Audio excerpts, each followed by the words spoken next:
And then literally like turning on a light bulb, a giant, I mean, the biggest size disc you could possibly imagine appeared right beside this cloud.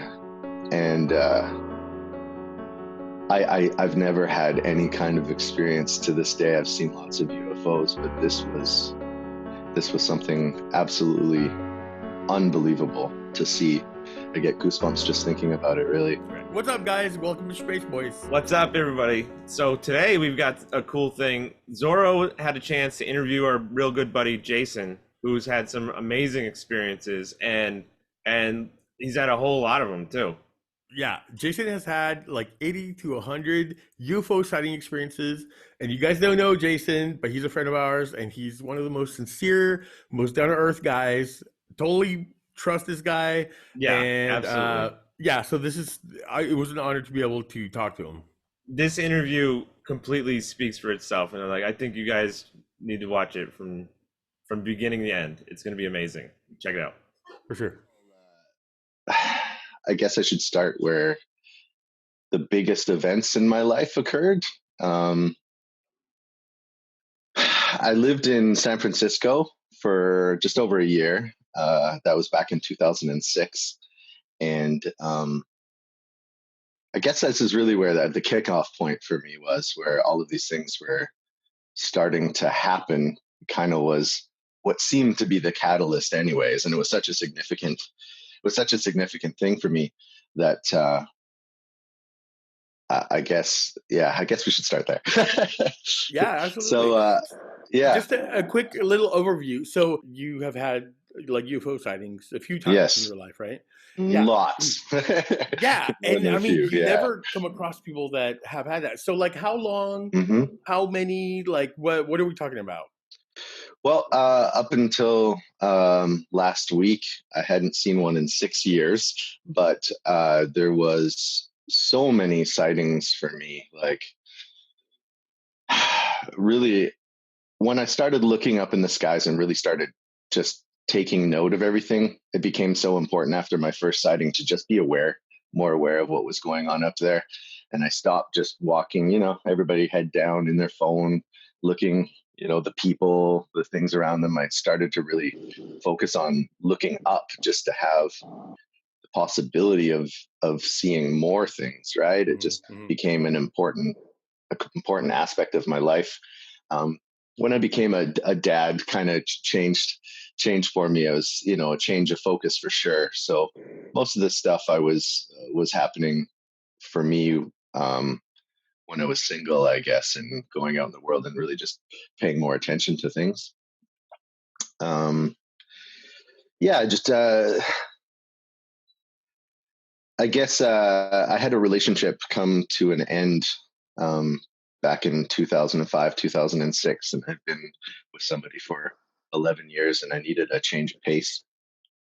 And a friend had offered me to come down and do an amazing job down there with him. I ended up being a bodyguard driver for my friend down in California.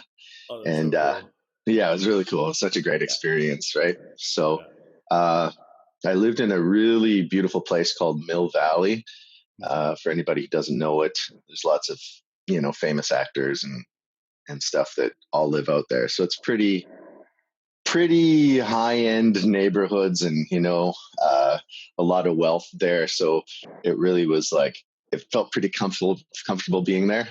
And I was finding that I was maybe being more open and my mind was more open to new experiences and things, because it was a new adventure to me. I don't know if that lines up specifically with my experiences, but it kind of felt that way, like just being open to experiencing life. It seemed that these things seem to occur more often just by being more open. Interesting. Yeah. So Mill Valley is nestled right behind a mountain called Mount Tamalpais. And the locals there go up to a place called Sunset, and pretty much you have to be a local to know about this place.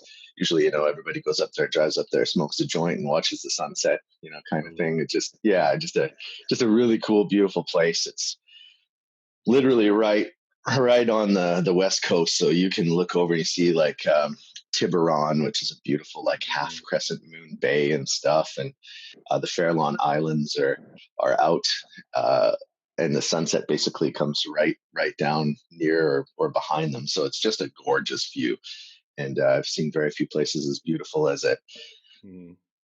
I mean, it'd be nice for anybody to visit. You know, it's a gorgeous place to visit. Yeah. Totally. So one day, my friend B, he came and picked me up for sunset. It was kind of a usual thing for us to do, like literally almost a daily activity. We'd go up Mount Tam and then go to sunset. So he came and picked me up and scooped me up in his truck, and we drove up, and it was him and one of his buddies and I, and we cruised our way up there, and it was pretty close to sunset time at this point to begin with. So we were kind of in a rush, and we rushed out the door, and I headed up there. And then we got up there, this big, windy, beautiful road, got up to the top of it and pulled over and got to our usual spot, which is just a rock where we sat down and smoked a joint or whatever and looked out. But this particular day was very different than any other. We got out there, and before we even got a chance to spark up a joint, we sat down on the rock, and I was just positioning myself, literally just got there. And my friend Brandon was like, "Oh, what's that?" And he pointed up in the sky.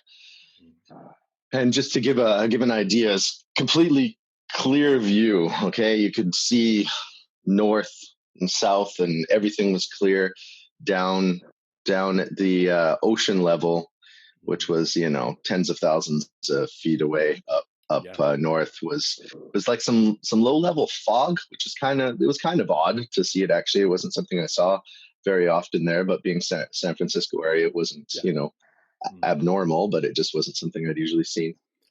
And it was just over in the Bay of Tiburon, and look up, and literally the only cloud in the sky on this day were from jet streams, all the trails that were up, and we know where they fly, 26,000, 30,000 feet or so. So as far as like an obstructed view and a perfect day for sunset, we had no obstructions, and it was absolutely gorgeous.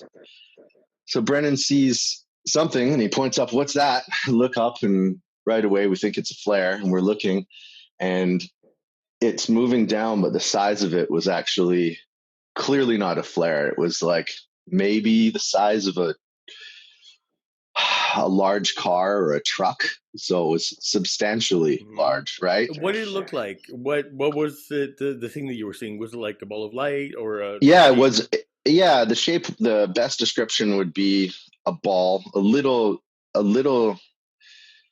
deformed. It wasn't like a perfect circle. Yeah. It was more, slightly squished oval. Yeah, slightly, not like a lot, but slightly. And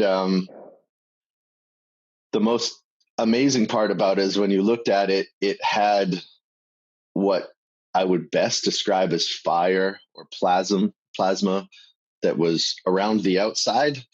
And it was like a orange on the inside and a reddy orange on the outside. Like it looked like it was like on fire. And I could understand why instantly he thought it was a flare, right? Because it looked like something that was on fire. And I was really shocked, and so were they. Broad daylight, clear as day, crystal clear.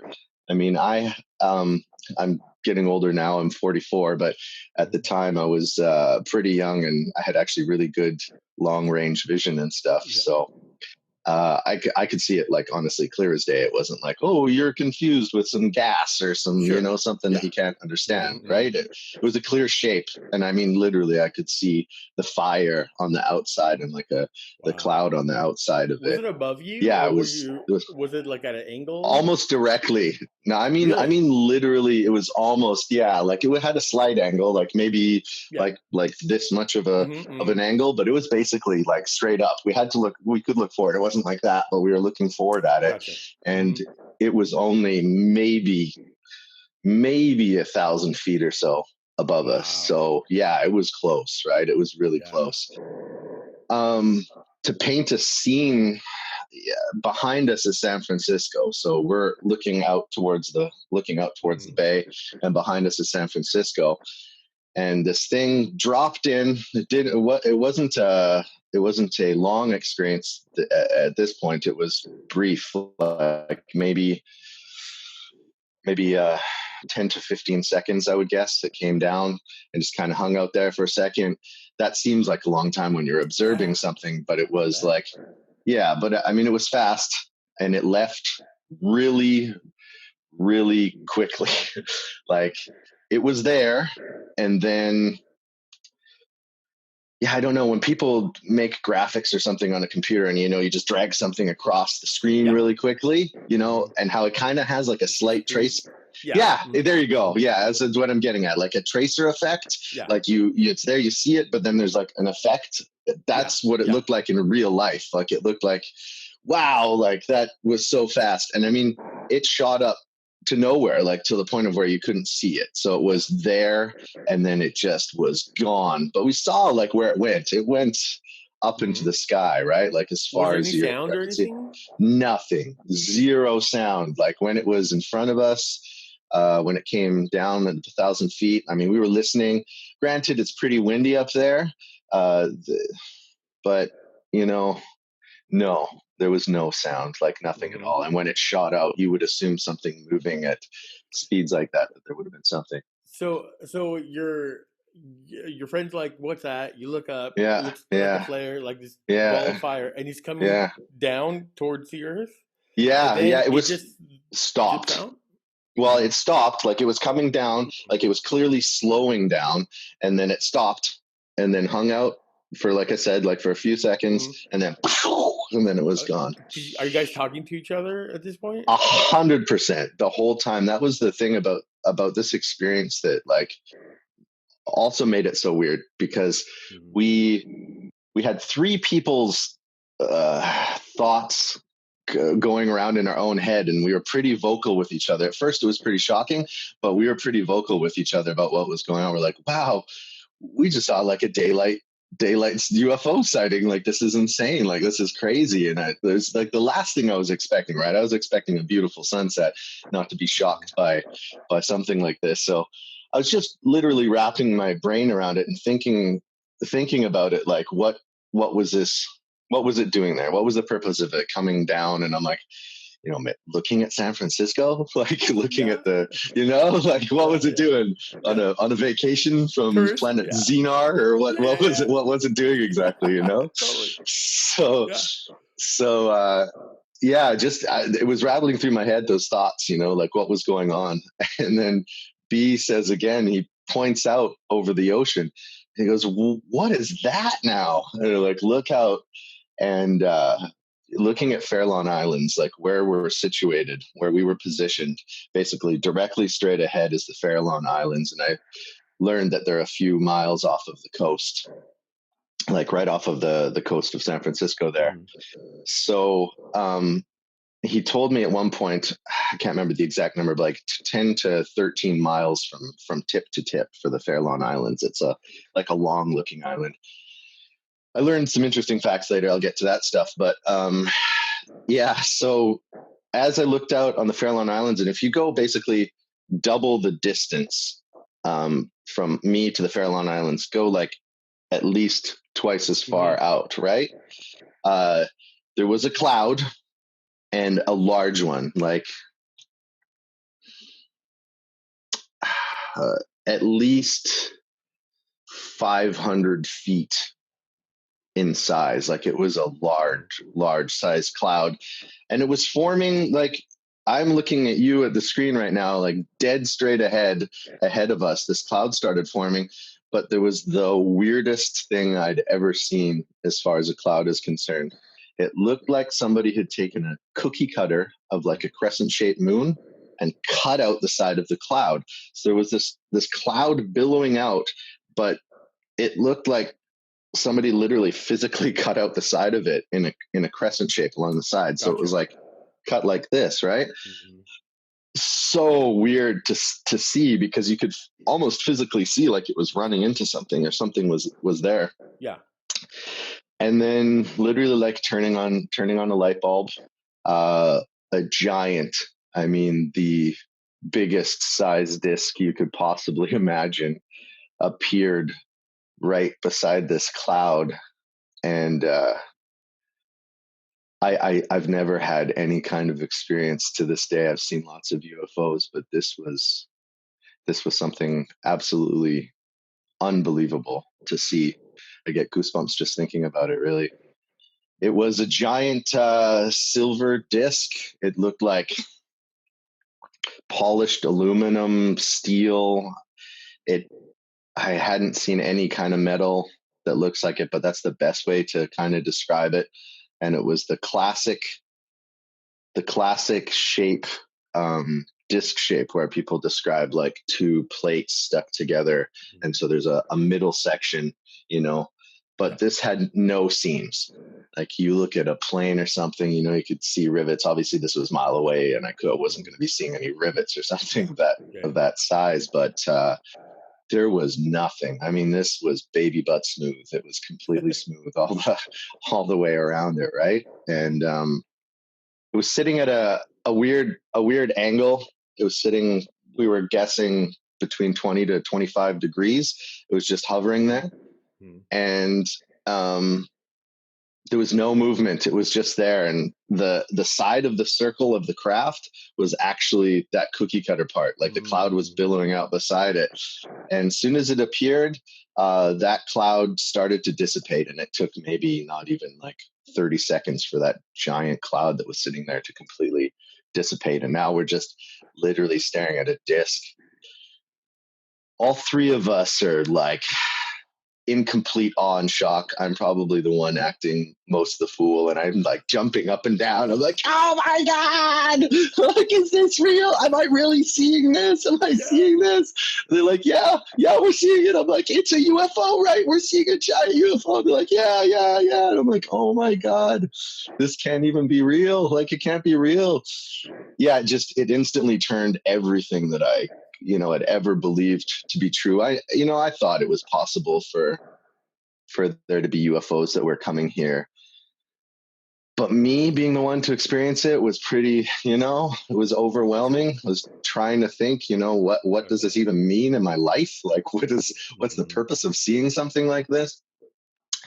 So I'll just go through, I'll try to give you a chronological order of what happened there and the kind of vibes and the feelings that we're getting. Okay. Yeah. Please. So just sitting there staring at it, and it's just hovering, and it's at a completely weird angle, right? There's no craft that just stop firstly in the sky. Anything that we know of, at least, or we're aware of, that just don't sit there.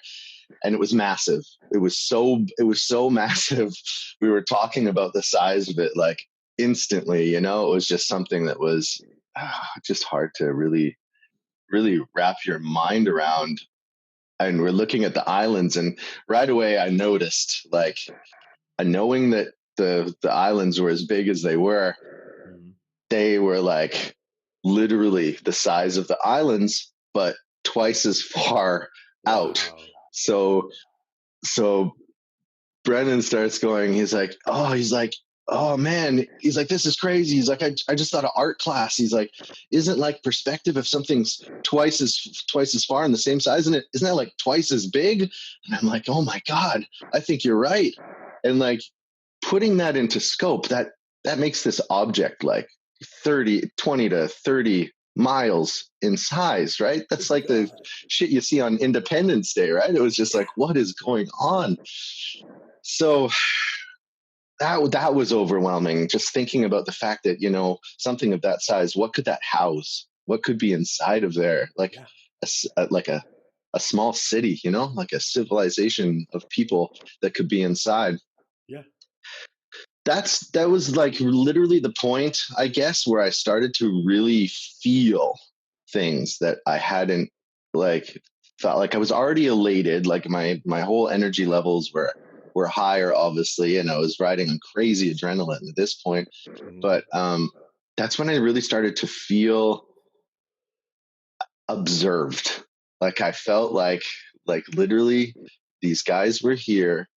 Whatever was inside was in large numbers, and they were looking at San Francisco or looking at the bay, just there. Like it felt like they were observing, just kind of standing there, like wondering, can they see us? Like, am I looking at them and they're looking at me? Like, what is happening right now?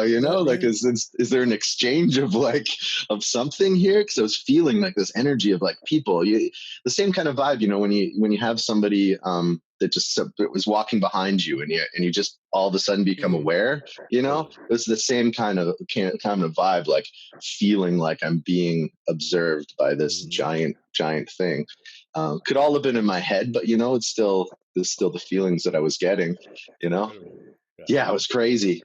So we had been talking for no word of a lie, Zora. We were talking for maybe 2 minutes about this thing and just rattling off different thoughts and ideas, and just about why it was there and what was going on. And then it started to move. It started to move, and in the slowest, like a car slowly driving down the road kind of way. And it was, like I said, it was at that funny angle, like 20, 23 degrees. And then it kind of flattened out. Like it started to go flat. Like you could see it slowly going like this, but you could start to see, for a better word, because it was traveling out the front of the craft, it started to lift up like that. So now we could see the top of it, and the bottom started to become obscured. And then it started to move outwards, but towards the north. Like it was going like this. It was going like, for in San Francisco, going away from Los Angeles, going up the coast. So it started to move out towards the sunset. So at this point, noticing the sun and the sunset, the sun's starting to literally go, like the top of the sun is starting to dip below the ocean line right now.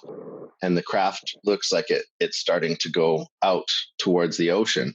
So I quickly reached down and grabbed my phone, and then I realized in the rush out the door that I had forgot my phone. But Brennan this is like way back in 2006. So how crappy cameras were. And he had like an old camera, like a 1 pixel camera.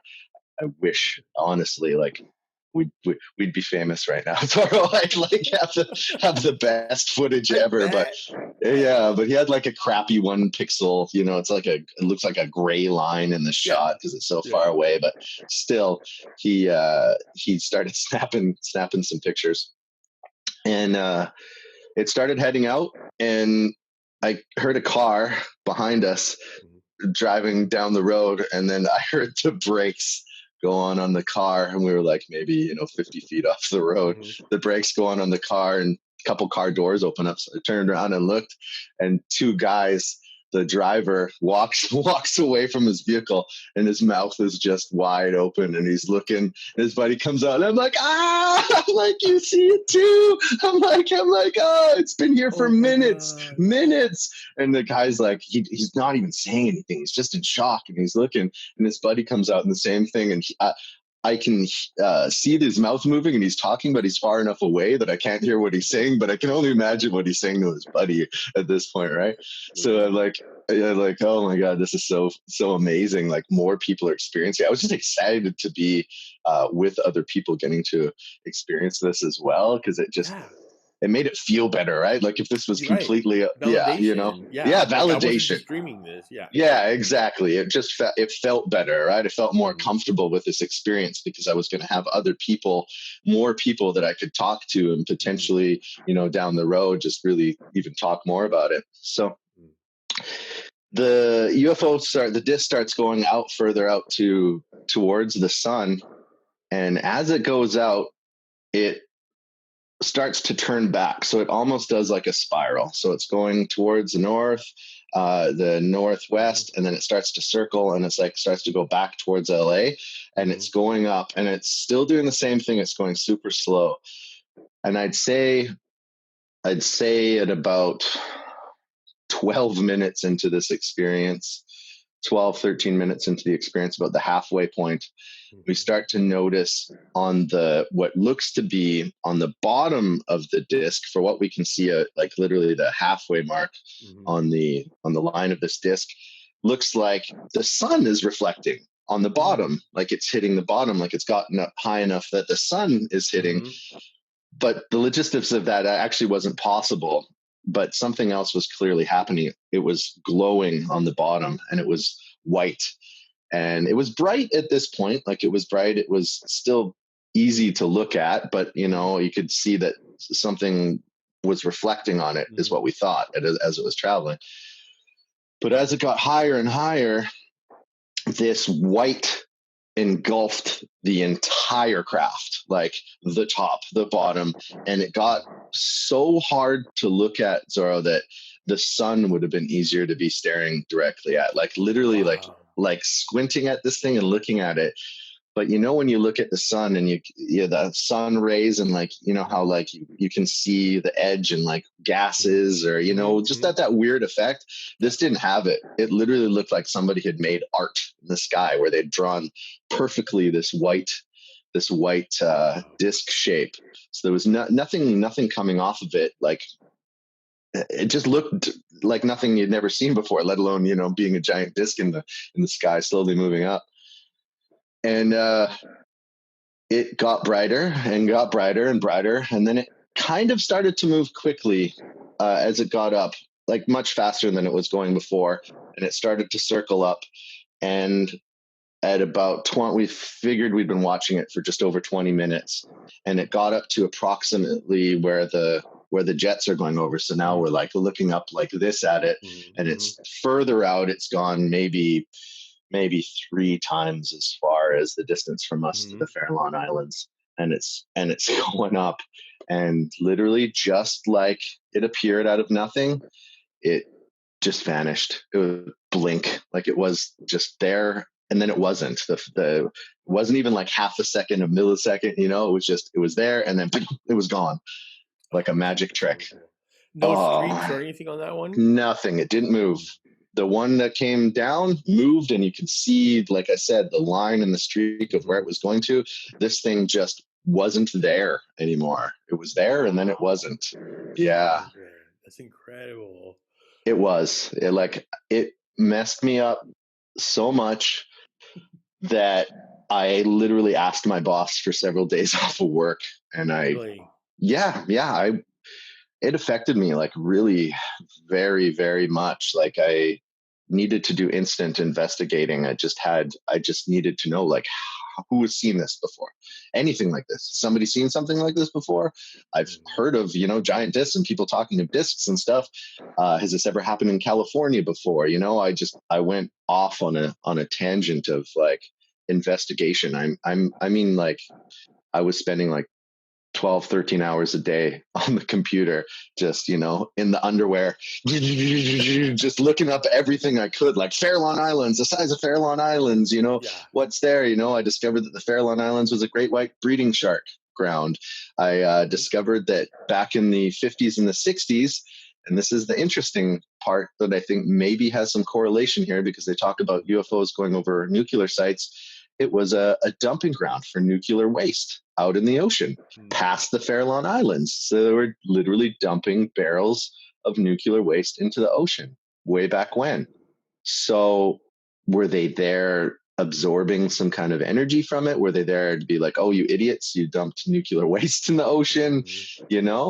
Was it correlated? Did it just happen to be that it was random that they were there? I don't know, but I sure thought about it a lot, like what was why specifically that spot? Yeah. And lately, with all these reports and people, pilots coming forward and talking about sightings, a lot of them do happen around nuclear sites. Sites.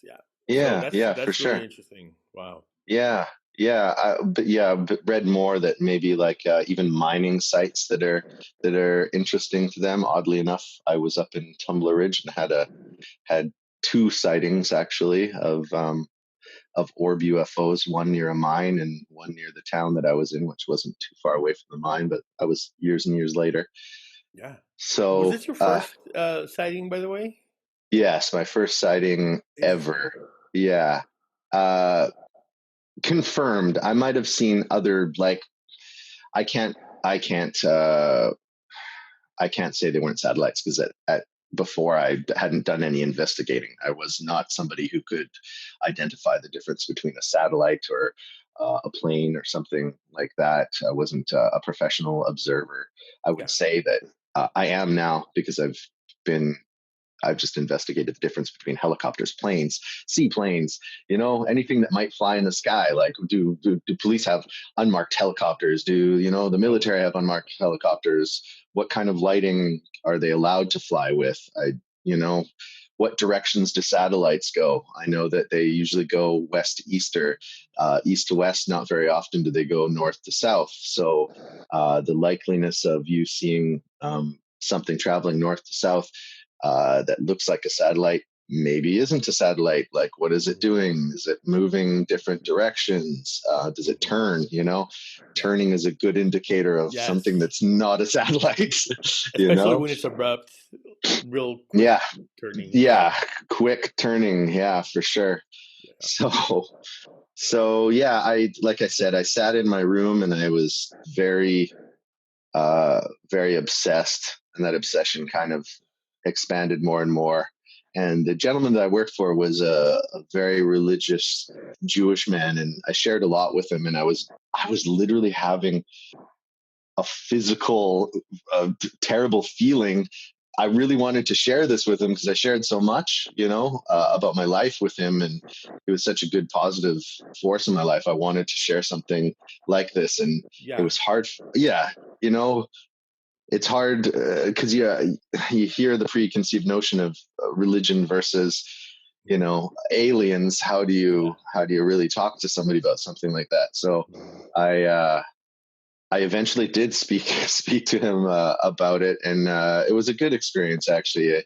He wasn't closed off, and he had his opinions that were maybe different than mine about what it could be.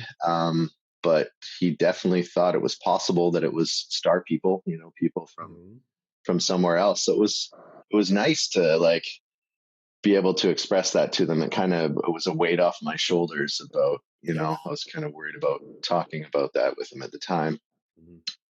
I learned things like the Hamel magnet was it's like a section of magnets inside of a tube. Okay. And then there's a missing section, and there's alternating magnets inside, and you put a disc inside and it spins. It's not perfect, but the concept of perpetual motion. So oddly enough, that the angle of that is between 20 and 25 degrees. And then I found out that the Earth's axis is slightly off at a weird angle. So then that got my mind going.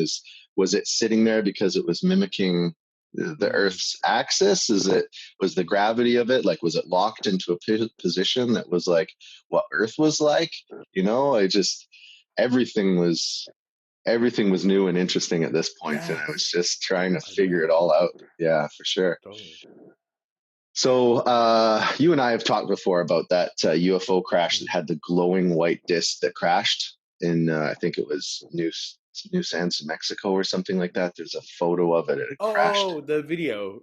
Yeah, the video. Where it skips across almost. Yeah. Yeah.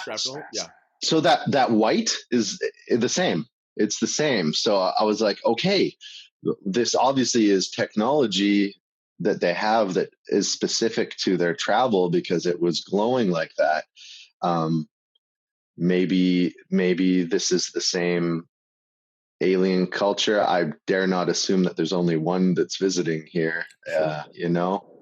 I'm thinking a lot lately about if aliens are, coexisting. We were talking about that the other night, coexisting beside us at the same time. Maybe they're, dimensional travelers as opposed to long distance travelers. Yeah. I don't know. No way for you or I to know until they tell us, Yeah.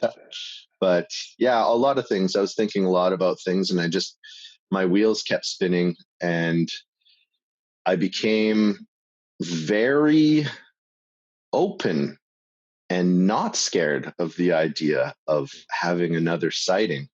And you could not stopped me from looking up. I probably tripped over myself more times than not because I spent all my time looking up after that. Yeah. Like nighttime, there wasn't a time where I'm like, okay, what's going on? Oh, that's a satellite. Oh, yeah. You know, what was that UFO? It was just constant. It was all the time, you know. Mm-hmm. So, I ended up seeing. After that, I ended up seeing two orbs, two big white orb-shaped UFOs at nighttime. I didn't have any daytime sightings at all after that. It was all nighttime stuff. So I had two orbs that I saw in California.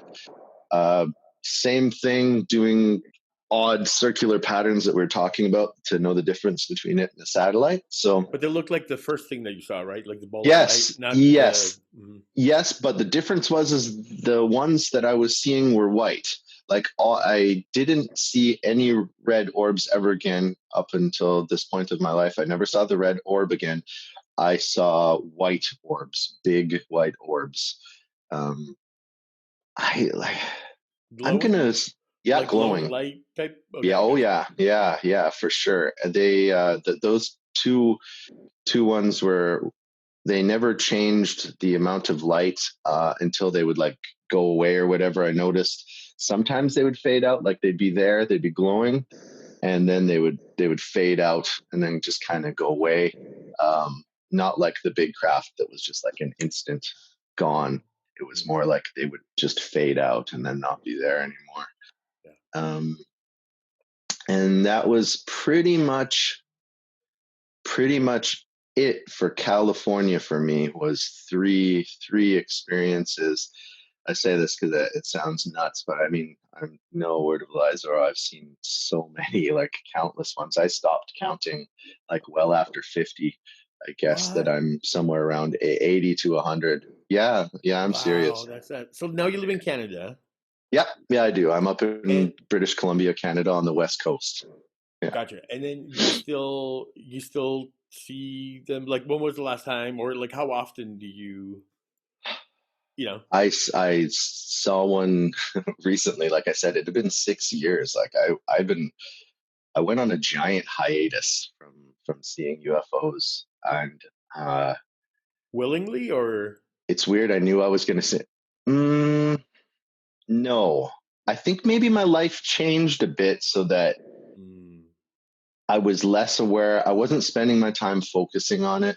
My energy wasn't wasn't really geared towards UFOs. It wasn't something that was like, my overall interest didn't change, right? Obviously I'm still interested in UFOs and want to, have no idea, no problem wanting to see them again. I want to see them all the time. I'd love for them to just land and talk to us, but it doesn't seem like that's something that they're wanting to do as of yet. But so I got back to Canada. Man, this is going to spiral so far out. So I got back to Canada, and my first time that I saw one after that was literally on the beaches of Vancouver. And I saw same thing, an orb, a white orb, and it was maybe a couple thousand feet, and it was fast, super fast moving, and it was moving up the coastline and it went out towards Vancouver Island, and it turned, like it was only literally like only a few thousand feet up, and it turned and shot out, and it was quick. That experience was maybe less than 5 seconds. It was just and it was gone, and I was like, oh my God, like is this going to be a part of my life now? Like, is this something that's going to happen all the time? Like, have I connected to this in some way? And you hear a lot. I mean, here's my issue about telling stuff like this is that I know a lot of people are just fucking crazy. A lot of people are crazy, and it's easy to dismiss that, because if you don't have this experience, it just sounds crazy. It sounds ridiculous, right? It sounds nuts. So I'm okay now. I I'm okay with taking shots and people being like, "Oh, whatever, dude, you're nuts." That's okay, because if somebody doesn't, believe it, it doesn't affect me. And Right. if somebody is unwilling to be okay with it, I totally get it. Like, I Yeah. totally understand it. That it doesn't affect me. But for those who want to know, I'm more than happy to share all my experiences with. So I guess really that's the purpose of this Absolutely. here. You know? Oh man. Yeah. It's Yeah. like, yeah, you don't get Yeah.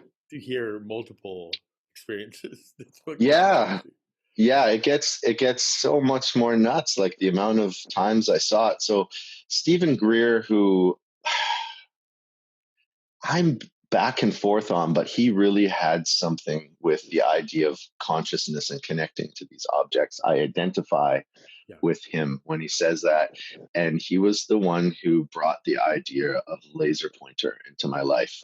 Hmm. Um, the physical interaction with these things. And I've a little bit disillusioned with some of the stuff with him. Yeah. I don't know if it's people being too hard with him or what. He's pretty. It's hard not to be out there with these things once you get there. So Hmm. I don't know. I don't know. If people are interested in Stephen Greer, they can make their own opinion about him. But he helped me in some ways Hmm. with connecting with these things, and for that, I have gratitude towards him. And I believe that, um, I mean, if you're talking to the president, debriefing the president, obviously, uh, there's something going on there, right? This guy's he's connected to it some way. So I went and got a laser pointer because he was like, I'm signaling craft. And I'd been looking at videos of people near Mount Shasta that were doing similar things, and they had infrared, and they were talking about craft coming in and interacting with their lasers and doing what people were calling beaming up. Like the craft would start to get brighter and interact. And I was like, well, if I've had these experiences, what are my chances of being able to do that myself? I thought maybe I could do this. As it turns out, I could.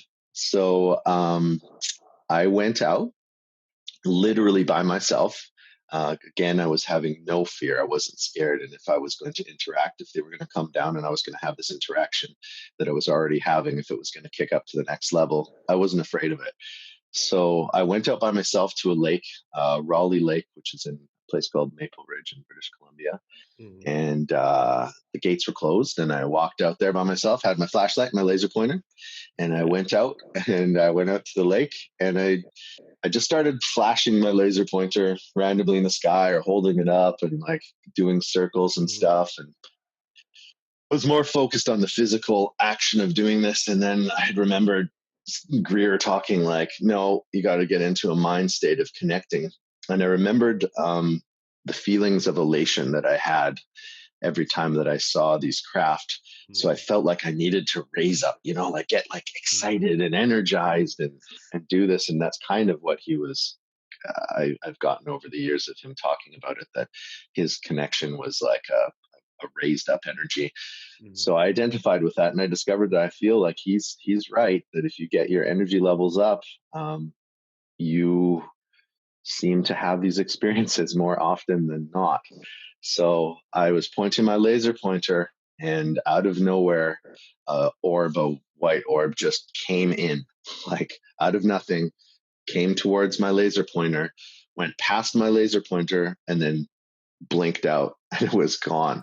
It was just like casually saying like, "Hey," and then it was out. And I was just like, okay, like, okay, this is cool. So I stayed out there for a few more hours. I didn't have another one that evening, but I was like, oh, come on, please. And I was just raising my levels up again and just getting like this, trying to get this connection, but it didn't come back. So I left, and I'm like, all right. I'm like, well, now I know they can interact with you. Now I know that there's, this is like a form of communication. This is like something else. So I started going out more often by myself at night. I was doing it by myself. And then I reached out to friends on Facebook and other friends, and I'm like, any person that had like put in something about UFOs into their feed or anything, I was like, I just knew that they would, you know, be more likely to be interested in this. Yeah. So my friend Dave Cote, who just an amazing person, just a really cool guy. I'll see if I can get him to talk to you sometime, because Okay. you'll be interested in to hear about this guy's life. He was like a model who traveled around the world and then came back home and was disillusioned by modeling and stuff, and getting older and not being Yeah. a part of this anymore. And he was just like, what am I doing with my life? And then he ended up making some apps for the phone. He was used to do computer programming. He's a really smart dude, right? Very motivated to just get things done. And so he made some apps, and then he became, independently wealthy. He was able to support himself off of the apps that he made. So he started pursuing his personal interests. So Yeah. fast forward to him coming and hanging out with me. I take him out one night, and I'm like, okay, like, I know you meditate, I know you do that stuff. I'm like, let's try to like raise the energy up and try to see this. So the first night I take him out, we tried. I'm pointing the laser pointer, and I'm like, oh, maybe my energy's off, and just nothing was happening. Like there was no connection, nothing was coming in, and I'm like, this feels weird. Like I put myself out here, I'm bringing my friends. Like I've had experiences with other friends before, but it wasn't because I caused the thing to happen, or those interactions. So I was like, oh man, I'm like, Dave, I'm like, are you willing to come out with me more? And he's like, yeah. He's like, I'll come out with you more. And so I think it was the third time that I took him out. We were shining the laser pointer up, and the same thing happened. Craft came in near the end. This time it beamed up like they talk about before, and it went woo and glowed. And I'm just looking, I'm side glancing. I'm looking up and I'm side glancing him because I want to see, I want to see it. He's just like, okay. It's just like, oh, okay. And he's like, wow. He's like, I can't explain that. He's like, I can't explain it. I'm like, yeah. I go, I don't like, how do you explain this? Like, what is this? I'm like, I can't. I know that we're interacting with this, but I can't. And it spiraled him out. Like he did the same thing I did. He's like, okay, I gotta go look. And off he went. And he's telling his brother, who's really scientific minded too. He tells his brother to come out. So I end up taking him, his brother, and his brother's friend out. And we end up seeing another one with him and his brother. We went to Raleigh Lake this time, and we're shining the light. And it was more gentle, like the first time, where it came in and just kind of signaled and then went away. Did the same thing as the first one, more just like a casual high as opposed to like a beam up thing. And his brother was like, okay, that's crazy. So fast forward a year later, and Dave gives me a phone call. He's like, you know what I'm doing? I'm like, what? And he goes, well, I've crowdsourced a CubeSat program. I'm like, what is that? What's CubeSat? He's like, oh, I'm putting a satellite in space to observe UFOs coming in and out of the atmosphere. I'm like, no, you're not. He's like, yep. He's like, it's funded. He's like, I've funded it. I got a guy who used to work from the Skunk Works, a young guy in his 20s who joined the program, and they built a satellite that has infrared and all different kinds of detection, and it goes inside of a cube-shaped satellite, and it goes up in a rocket, and they put them in space, and you can pay, I can't remember what it was, like 75,000 or something. I'm guessing. I think he had like $50,000 or $75,000 that he had made for this program. Even Gaia actually was interested in Really? taking up. Yeah, they wanted to fund it completely, but he became totally disillusioned with those guys because they pressured him and just tried to take over the project and monopolize everything. And he's like, no, this is my project. And like, well, you're with us or you're not. He got that vibe from them. And he's like, well, then I'm not. And they're like, okay, well, good luck with this. And off they went. And he was kind of left his own devices. Yeah. It still hasn't gone up yet, but it's there and waiting to go up. So I'm really interested in seeing what he gets, because I think he said it would last about a month and a half or 2 months before it would probably be damaged and wouldn't be able to be used anymore. Mm. But anybody who put money towards it, it'll be able to actually move it around and turn it around in space. Oh, that's Isn't awesome. that crazy? Isn't that Yeah. crazy? Yeah. So it hasn't So happened. it hasn't happened, but he's got it. It's fully functioning and capable to go up. And he said it should be up within a year or two. I got to talk to him again about it. I haven't talked to Dave about it in a while, but Yeah. yeah. So Is there any website or anything? Yep. Yeah, absolutely. Yeah, Okay. I'll link it to you afterwards. Perfect. Yeah, we'll put it in the description. Yeah. Perfect. Okay, cool. Yeah, for sure. Yeah. So you can see like the effect. I could literally see. I know what the effect it had on me, and then knowing that I was sharing this with other people, I'm like, okay, I'm supposed to share this. I'm supposed to be doing stuff with this. So I ended up taking 6 people out one day to a place called Pitt Lake, and this was by far the most interaction that I had, and to this day I've had, was going out to Pitt Lake and had the laser pointer, and we're all lying on blankets and we're sitting there, and we spent maybe from 1 o'clock in the morning to 4 o'clock in the morning just shooting this laser up, and UFO after UFO after UFO was coming in. Orbs. At one point, we had 3 orbs come in and do a circle around our laser pointer, do a circle and beam up, and they were going boop, boop, boop, and we're making patterns. We're making patterns with the laser pointer, and it's repeating the patterns, like going beep, beep, beep, beep, beep, beep, and the thing's going root, root, root, root, root, and repeating the pattern back to us. Yes. Wow, that's insanity. Yeah. So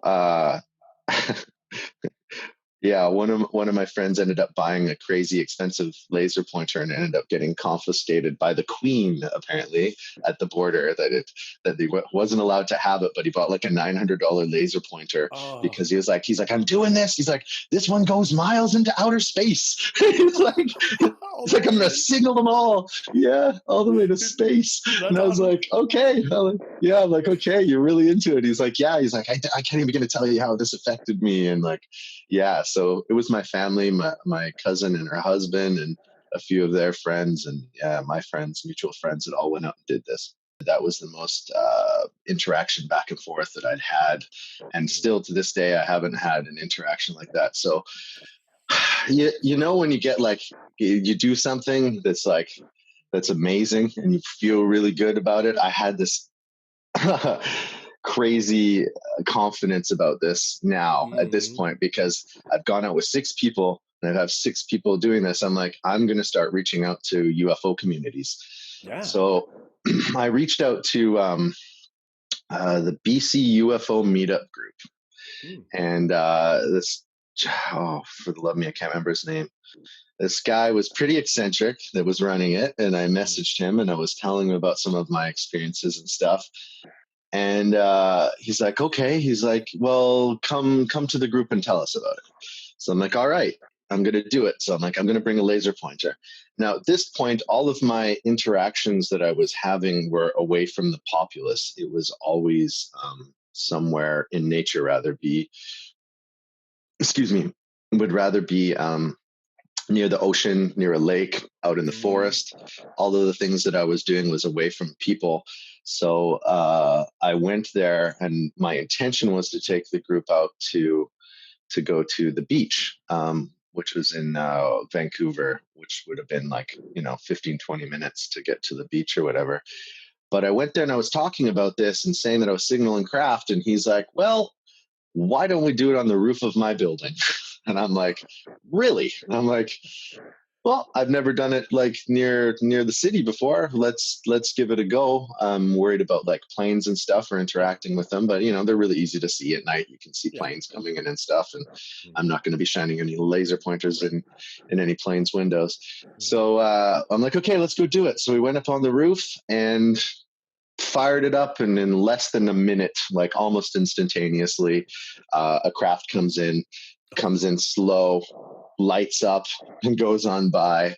And I was used to the people that I normally hang out with and be around and people that I know. And then people started acting weird. This woman like put her hands up and was like, No. oh, Zorro. No. Oh, I No. was, my soul was cringing. I'm like, oh God. I'm like, what have I done? Like, what have I put myself in? What's the scenario? And then they're like, people are acting all weird and like, oh, and I'm like, oh God. So literally that was the last time I met up with random people in a meetup to do it. I almost ran away. Like, I'm just like, yeah, okay, well, we've done this. And I'm like, okay, this is really cool. And I'm like, oh, it got too weird. Like it became too real because I didn't know these people. And I'm just like, oh, this is so weird. Okay, I'm done. I'm like, Dude, well, that's hilarious. yeah. They messaged me many times afterwards, like, oh, come out. We got to do this again. Like, I'm like, nope. I'm like, oh, no. That's fun, thanks. so so that was the last time I met up with any meetup group, and I just did it with friends or people anybody that I knew that was interested. And then soon after that, I ended up having a flooring job with my buddy, and my sleeping patterns started to change. Like I was noticing. This is getting to the point of talking, I guess, in the future about me going under hypnosis and Yes. for you guys. So I was weirded out by this change of my sleeping patterns, and I was trying to figure out what was going on. And what was the change in your sleeping pattern? Very disrupted. Like I didn't feel like I was getting proper sleep at night, and I was having I have sleep paralysis. Well, I was having sleep paralysis through my 20s and in through my mid 30s. I haven't had sleep paralysis in quite a while, but I was having it. So I would wake up. I would wake up, and it's very clearly like a dream state. You know, coming out of your dream and your body can't move. You're stuck there. I can't remember the name of the hormone, but apparently when you sleep, certain states of your sleep, basically you're almost like you're paralyzed, that you're kind of stuck. Yeah. And your body keeps that going. So you're sitting there and your brain thinks, okay, you're still sleeping, but you're awake. My eyes are up, but I'm clearly engaging with with a dreamscape. You hear words for whatever reason. The shit that was happening to me was always shitty. It was like a nightmare. I guess it was probably because I was shocked that I wasn't moving. I'm trying to think of like the reasons why. But so my sleep patterns were incredibly different. And I was noticing for some reason that I was having these real interruptions with my sleep. And I started thinking about it. And I'm like, well, what have I done that's different? And then I was like, is this related? Like, is this thing related? Like, oh God, please don't tell me I'm being abducted or something at night. Like, have I gone too far with this? And I was noticing, definitely my lack of sleep was happening often and for no real reason. Regular days, there wasn't anything changed, but I was getting bad sleeping patterns. So I was aware of this thing that was going on, but I didn't really give it any serious credence. I was just like, maybe it's just I don't have a real reason for it. So there was a very long period of time where this was happening, but I don't know why. I feel the need to relate it, but I don't know what it was. So like I said, I started I was working for a buddy doing flooring and ended up going over to Vancouver Island. And it had been months at this point since I'd been interacting and doing stuff with UFOs. And I went out there and I saw 2 UFOs come in over the ocean, come towards the island, clear as day. It was nighttime, but completely clear again, only a couple thousand feet off of the ground, and coming in and not going super fast, and clearly see them. And they came in and they literally came right over, and then they sped up. As soon as they got to the land, they sped up and took off over over the land, but they came in kind of slow over the ocean. And I'm like, okay, I'm like, this is still going to be a part of my life. I'm like, this is becoming a regular cycle for me. And Oh, and just a little side note. yeah, If anybody thinks that, well, maybe it was a drone or something, yeah, we're right. we're sort of like drone experts because that's what we do. Yeah, yeah, We yeah. This fly. is Not only do we fly regular drones, but we also fly FPV drones, and they go like 100 miles an hour and do crazy yeah, stunts. yeah, So like we know what that looks like and yes. how far a drone can go, and Hmm. the different things Speed, about yeah, size. lights, Yeah, yeah, anything, yeah, sounds, anything. yeah. Um, so yeah, I think that I feel really good about because I would always think, well, maybe it was a drone. It's like a nice Yeah, cover, but yeah, for definitely no sure. drone. So At, yeah, at feels this good. at this point, there wasn't. Honestly, I don't think that this was even a time where hobby drones were really a major Yeah. thing. And Zorro, these were like the size of a car or bigger. Sure. You can tell. If a Mhm. if a drone went down the road, you'd be like, oh, there's a drone going down the road. You can distinctly tell the difference between, oh, there's a car going down the road and a drone. Like Right. it's Right. there's some size difference Yeah. Yeah. there. Yeah. Okay. So Hmm. so this was pretty. It was becoming so routine and stuff and such a part of my life that I felt like I had to keep this going. I felt like this connection was happening for a reason. So fast forward um, a couple years, uh, I had only seen after this, where I was feeling like this was going to be a regular part of my life, it kind of dropped off, and I was only seeing UFOs way up in the sky, like satellite zone, and it wasn't really interacting with me Hmm. anymore. So I kind of got a little bit sad. I was like, I was having so much fun interacting Hmm. with these things, and I felt like wondering why it wasn't going. And then I ended up becoming an adventure tour guide. And then it changed again. And then it increased significantly. I started seeing orbs often at night. And Are your sleep so patterns there's any a different now? Like when you no, change, or my sleep pattern. No, still the same. So here's the weird one. This is we're here now. So I guess I'll talk about what happened here. yeah. So there is a beautiful place in Banff. There's called outside of Banff in Alberta. It's the Athabasca Highway. Okay. Okay. And there's a place called the Athabasca Falls. Mhm. And there's a gorgeous hostel. And the guy who runs it is really cool. If you hear this and you ever go out there and you want to go to a really cool place, there's a guy who runs it that's just like the salt of the earth. He's a super cool dude. And he gets people in the hostel to come out and have a big old campfire outside and, Oh, that's great. pass a drink or two around and play Yeah. guitar and Oh, everything, that's great. so everybody's like, intimate kind of thing. And everybody cooks together and does all that stuff. So for me, it was just this place that along my trips, was really enjoyable for me to go there. So I had really good experiences there. So I'm out there and I was with, uh, a few Australians, one Korean girl, and everybody had been drinking. And this girl had brought out some soju. I'd never had soju before. This Korean girl, she was like, "Oh, I want to share this with you." And everybody was drinking soju. And again, it happened like inside of my feelings. I was like, I'm actually going to see something. I'm like, I know right now my energy level started to go up, and I'm like, Mhm. I'm going to see something tonight. I'm like, oh, I don't know what level of connection this is going to be, but I just know it. I just know I'm going to see something. So I walked away from the campfire and I started walking away. And as I walked away, I heard two girls coming away from the campfire and stumbling around. So I turned back to look at them.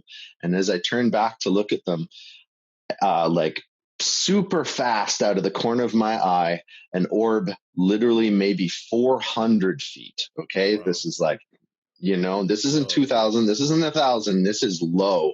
Comes flying up the Athabasca highway at warp speed and goes boom and stops directly over the campfire, and it's hanging out above the trees.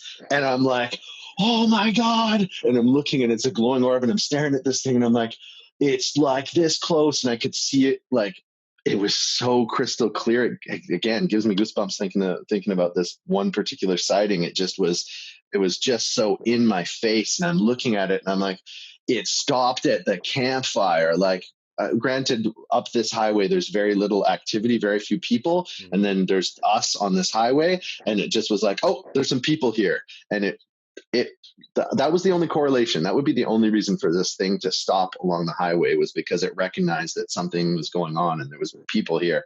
And so these two girls are walking out. I'm like, UFO. I'm like, turn around, look up, look up, look up. And one of the girls literally goes like this, no.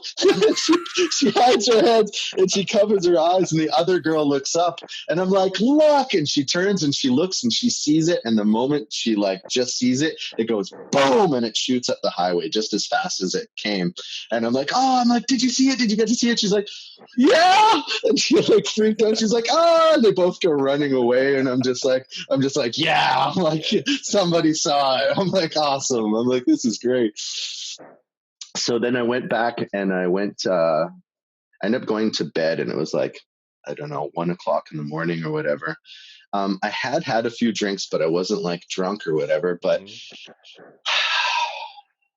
this night, I had remembered waking up, and it was dark in the room, and it was somewhere around maybe 2:30, 3 o'clock. And I woke up, and I was scared. And normally I'm not, like I said, these UFO sightings, I have feel like this connection, and everything was cool. But I had this like, oh shit, somebody's in the room with me. And it turns out that where I was sleeping, no other people were there. They were in another section of the hostel, and I was all by myself, and I had this giant section of the room. So I woke up and I looked, and there was no light coming in from outside, and no light inside of the room. And I felt like something was there with me, like walking around, like multiple things that were there. I couldn't see them. And I was just like, oh, I'm like, hello. And like, no answer, no nothing. And then it wasn't there. Whatever was there wasn't there anymore. And I just kind of like, I still was scared, but I'm like, oh my God, like, just go to sleep. Like, go to sleep. Is this in your head? Like, I didn't get to see anything. I just had this feeling of something being in the room with me. And I have that, you've had that happen to you where you feel like something's there, but this is something that I've remembered like forever, right? Like, so it stands out to me as something odd. So, and I was just like, okay, well, I actually don't know if I'm ready for that level of like connection. If I'm like in bed and then something wakes me up, that it started to feel kind of evasive. So that was the first time I had any kind of like adversary effects to the idea of connecting with anything. And then, then after that experience, again, I saw some orbs along the Athabasca highway. Again, not like that, not like 400 feet. Again, it was like way up in the sky.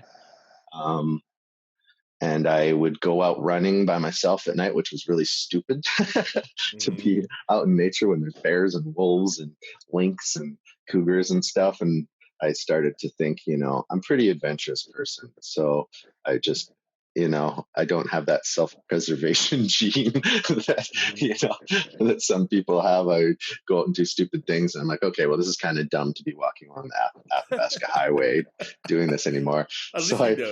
Yeah, right. So I stopped doing it, but it was fun to be looking up at the sky and still seeing these things, and having a few more experiences. And then before you go any further, question. Yeah. So you told me, or you told us that you wanted to go in to see a hypnotist, and you're going to go soon, right? Like within the next couple of weeks or whatever. Yes. So is this about that one experience that you just talked about? Like I'd say that's a catalyst for it, but I had reoccurring dreams from when I was a kid. I've had lots of reoccurring dreams, so this didn't stand out until I was having UFO experiences. But to be honest with you, even then, when I was having the UFO experiences, I kind of just felt like it was a dream, like a reoccurring dream for me. It was always the same place. I lived on a street called G Street in Maple Ridge, and in this dream, no matter what my current age was, the experience was always the same. I was a kid, and it would always started the same. Had just been dark or whatever for a few hours, and I'd walk out onto the back porch of my house, and I'd be looking out, and I would see these craft coming down and picking up kids and people from all over the place, and then we'd all go back up to outer space, and there would be a school, like lessons, like teaching lessons, and I got to meet like kids. So in my dream, the reoccurring dream, I met the same people quite often. Like I knew them, like they were like, childhood friends in the dream. And I'd heard, this is the thing, is I had seen years later, like many, many, many years later, before all of this had started, somebody talking about these schools, like going up, like being abducted, going up to these schools. So that was like kind of like, oh, I'm pretty sure these are dreams, but maybe they're not. So that one experience at Athabasca, and then those dreams, and the fact that I have had connections like this and interacted with UFOs is the catalyst, I would say, for wanting to be hypnotized. I'm 44 now, so it's been a long time coming. I've sort of avoided it because I didn't, for all of the realness of all this and how cool it felt. God, I hope, like getting abducted or something sounds so much more evasive. Like I like my autonomy, I like being in control of myself. So if it's happening, they better be darn well nice. I hope that that's the case anyways. I have a deep want to see something. Yeah. But at the same time, I have a really healthy fear of what that could be. Like I'm really creative, so my imagination is like really active. Yeah. So I can put myself in situations where I'm like, I don't think I would like that. So like, I have this like love-hate relationship where like I really want to see something. This is why I joked with Enoch last time with like I want to see daytime aliens. Like no, nighttime aliens. Yeah, right. I don't want to wake up and just see things. Yeah. No, I get that. I totally get that. Yeah. I got pretty lucky that my first experience was daytime, right? That really eased me into into this process. I totally get that fear. That makes me it makes you feel better. Yeah, for sure. Like I wish I would have had more of that maybe at the start to going balls deep is always great and fun, but having a healthy level of protecting yourself, I think, is important. I think so. Yeah. Protect yourself even like mentally. Where you're not like, scarred for the rest of your life. Yeah, totally. Like, can we just ease into this somehow? It's not so crazy. Yeah. Well, saying that, it's kind of funny because a lot of people are like, well, why don't they just land on the White House? I mean, there was like that one circumstance where there's that footage where they came around, so that's pretty close to it, but gentle. This seems gentle. Like if they really are here and this is people from somewhere else, just the overall vibe of this, this might not be a great way to think of it because you always got to make sure, but they don't seem dangerous, Yeah. They seems like they're just kind of here letting us know gently that they're here. Yes. And I also you don't hear stories about like manipulation where they're like, we'll make you the king or, some kind of weird shit where they just it's just like they're there to do a job, they do the job, they get out. Like and they get out. Like, hey, all the fluff that we're used to. Totally. And our society is hanging on by a very thin thread, as Yes, you've seen, like as it in the is. past few years. Yeah. Oh So, man. like, even with dealing with Hmm. ourselves, things can get Hmm. out of hand. Right. How much more people, like, religious fanatics, crazy, Yeah. people, Yeah. and people that, Right. like, I mean, it's just, yeah, I don't think you Yeah. just be like, hey, we're here. Everybody would lose their shit Yeah. completely. Yeah. Yeah. The potential for disaster is Yes. 100% there. I mean, maybe. Yeah, we always hope, like the Superman, or always hope that somebody's going to be there to save us from ourselves. Sure would be Hmm. nice if they came down and we're like, hey, you guys are idiots. Time to fix this shit. That would be Yes. nice, but um, they seem maybe like they're intelligent enough to be responsible Yes. with I agree. with our own, letting Hmm. us do our own thing. Yeah, so the Athabasca was a major point for me. Like I said, it was only about 400 feet away, so that was a big, that one stands out really well in my memory from all of my experiences.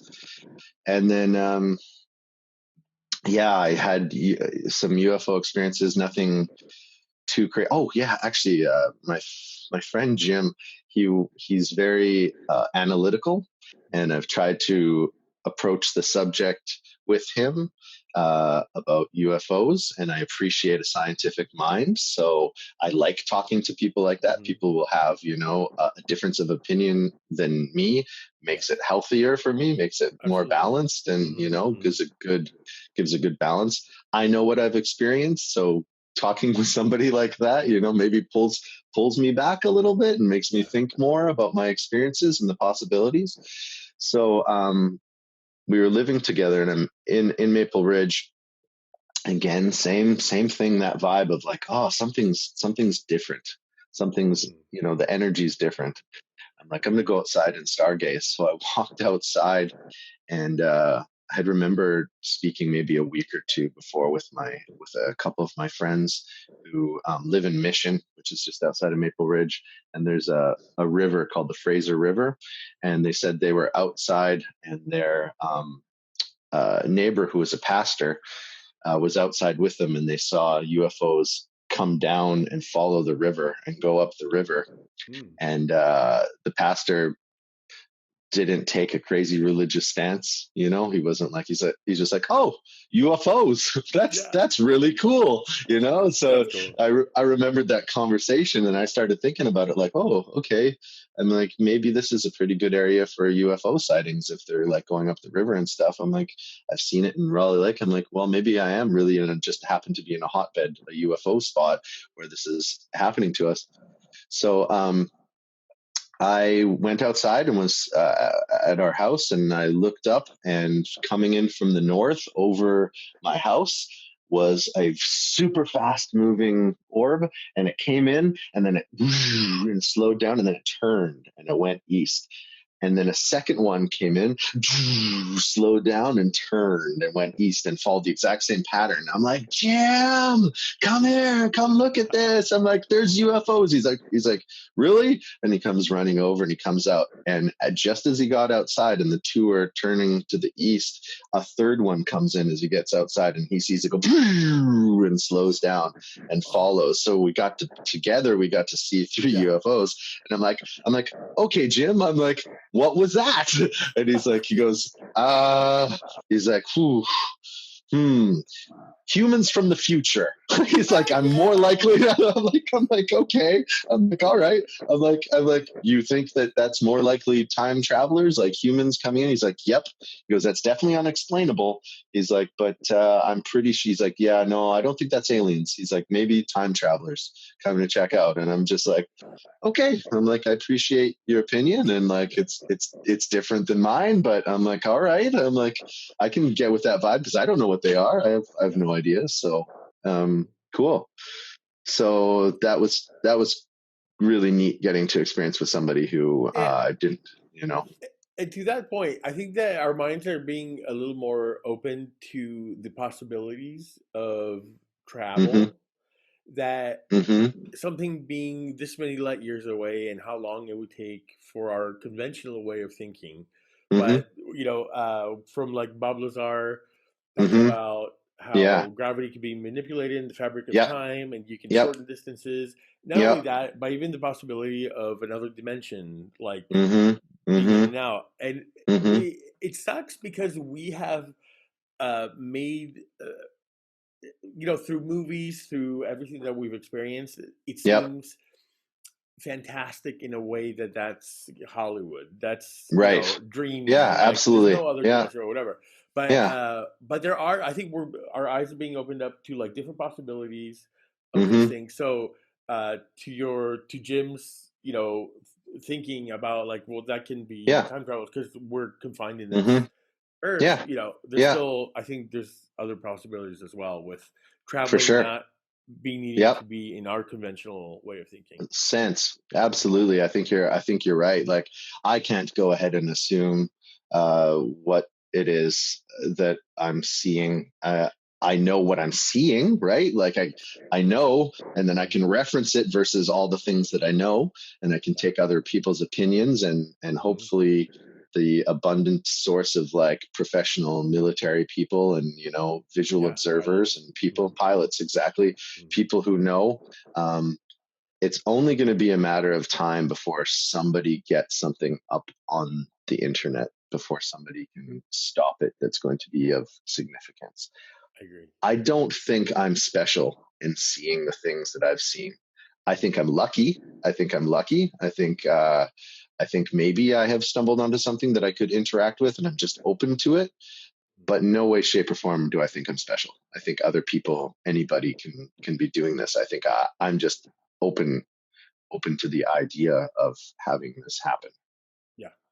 Yeah. You've told me that before, and I was right. You told me about the mood like Hmm. maybe like a year or even more ago, Yeah. uh, where about like the way that you feel is important. And I was walking Hmm. with Kim, and I had Stephen Greer. So Stephen Greer, just for the record, I do think that there may be something there that stemmed from a Hmm. pure like standpoint.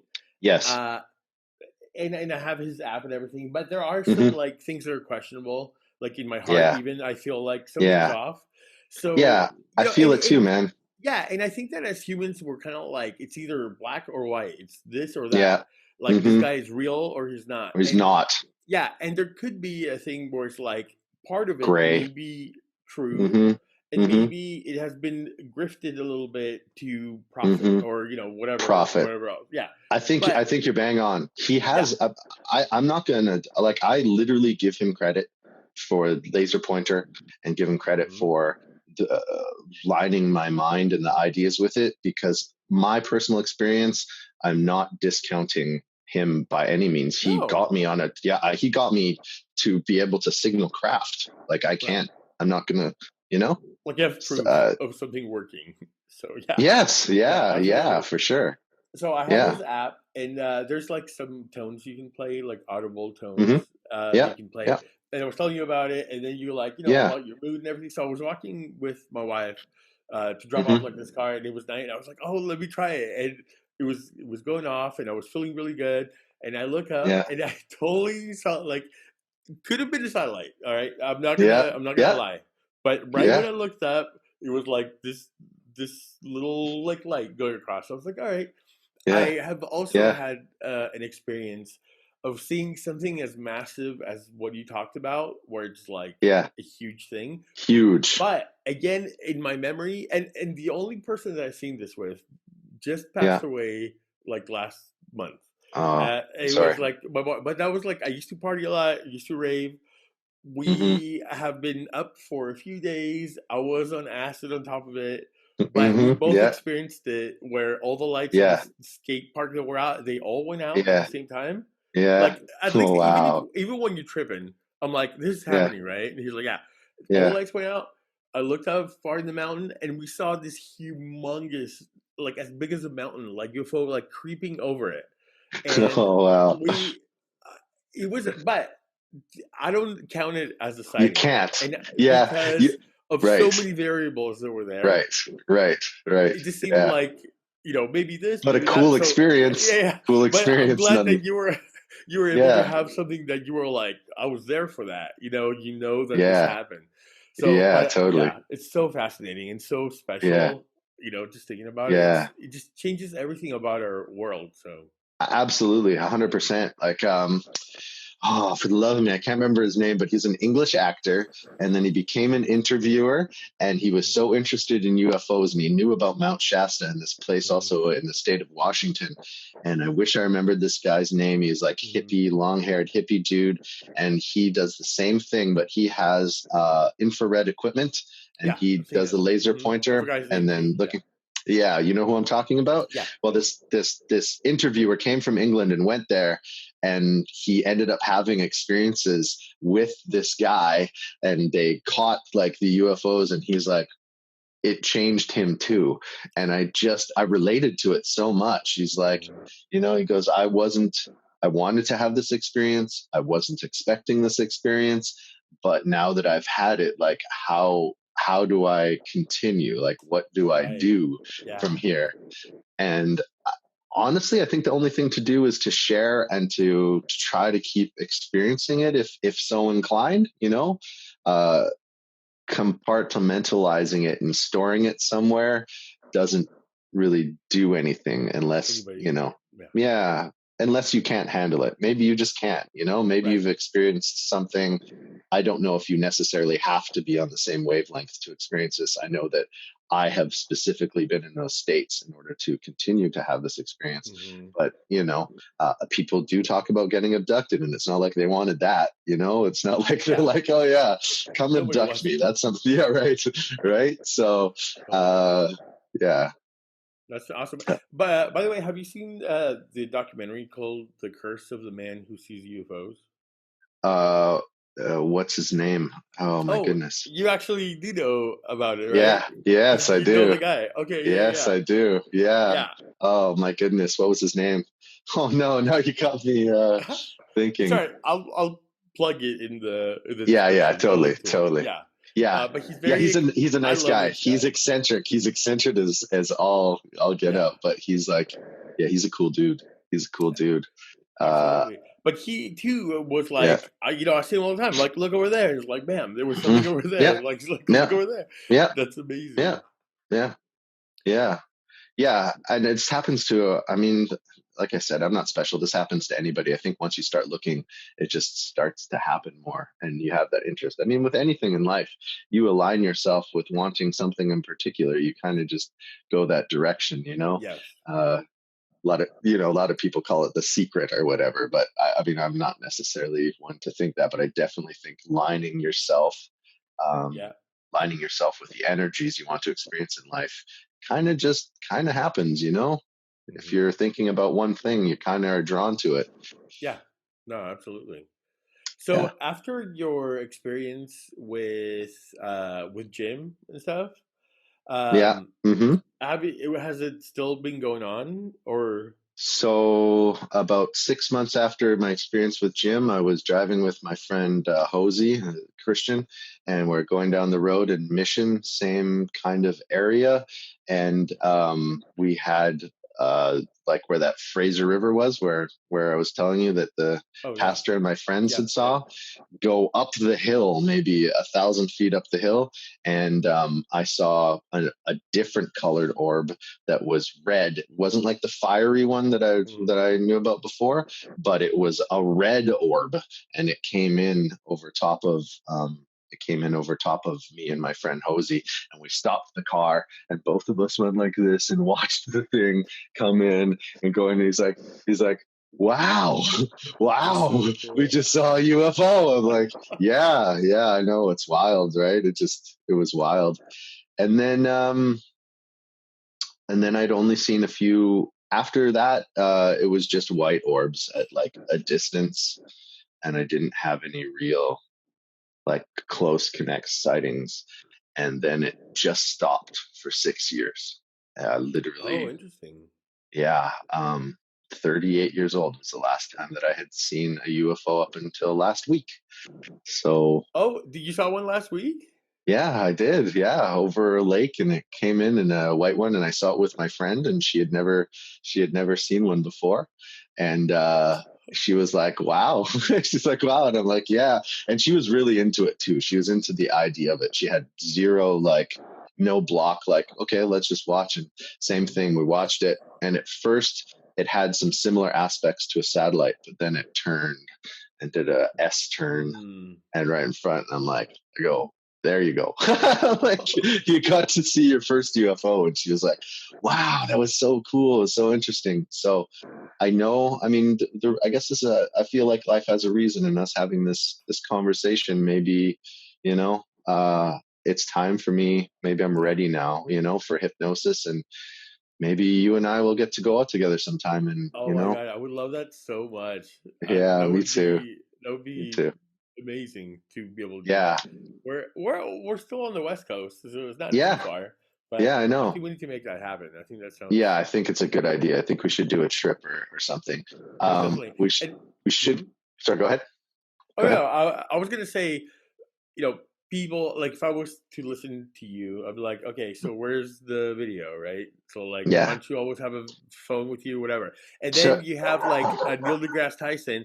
He's like, we have all these like high def phones, and you yeah, know all these like, how come we don't have more? We have all this great shit. It's like if I was trying to record an airplane at night, yeah, I mean, even in the yeah, daytime, it's yeah, you know the further out you go, it's going to be even shaky, even more.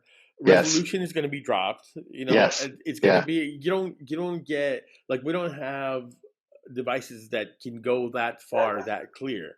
People expect like all these absolutely. like yeah. So that's Do you know what I noticed across the board? Like, going out with 6 people, nobody even mentioned recording it. Nobody. Everybody was just so caught up in the moment and the experience that they like just they were there and in the moment. And I feel the same way. Like, if I intended to go out and record, which I do at some point, I was literally just about to say to you that we should get some in, like, if we're at the stage now where we want to, you know, show people yeah. evidence or anything of these experiences, that I think we should get literally an infrared camera, like the guys down in Shasta, Mount Shasta. And if we did that, I think we could do this. I think that would be a logical step for like seeing, sorry about the background barking. There's the logical step here would be to connect and like catch beaming up ships Yeah, that are beaming up. totally.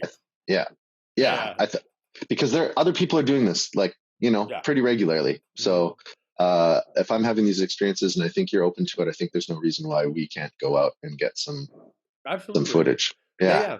So, if if there's anything else that you want to share? No, I'm kind of excited Okay. about the Yeah, yeah. future now, and Absolutely. like Yeah. wanting to Yeah. see more and do more. But yeah, Totally. And so the next thing that you're gonna do is that you're gonna go off. You're gonna do the hypnosis thing. The yes, hypnotist said that it's okay if you record it, right? yep, Yeah. yep. She gave me the A-OK for sure. Yeah, and you know, maybe something, maybe not. You know, I think it's great that Yeah, you're open to exploring it just to see. You absolutely. know, is there Yeah, anything for up? sure. It's gonna be Yeah. boring as hell, or it's gonna be interesting. Like I said to her, I was telling her some of the experiences and stuff, and she goes, wow. She goes, I'm really excited. I'm like, yeah, That's awesome. me too. Like, I'm excited Yeah. too, but I'm like, I'm going, this could be a great session for you with really interesting things, and for Yeah. me too. But like, or it's gonna be completely boring, and those were Yeah. just dreams that I had before, you know. Yeah. I mean, I think it's great. Exploring it is half the Yeah, fun. yeah, Yeah, that's yeah. I fantastic. But think so dude, too, brother. thank you so much for spending this time with us. No, I'm thank you, gonna put. Zorro. You know I love you. Oh, I love you too, man. You're one of the awesomest person that I've ever met. You too, brother. And I'll put any of your contact information on the For sure. description. So if people want to reach Yeah, out please to you, do. yeah, yeah, Yeah, yeah. and yeah, I'll answer any questions, or anybody wants to, like, you know anything or more any information. I mean, the kind of point of this is definitely to reach out, right? Like, yeah, you know, totally. Spaceboys is trying to help the world and enlighten stuff and with Yeah, interesting stuff. So yeah, this yeah. is something that we do for fun, anyways. So we just wanted to Yeah, kind of like right, bring it out to everybody. And right. you're Yeah. my number one, dude. I think that's so amazing. I love it. But Thanks, buddy. thank you so Love you much, too, brother. Jason. All right, man. Yeah, Bye. thank you so much. All right, brother. Bye. Bye.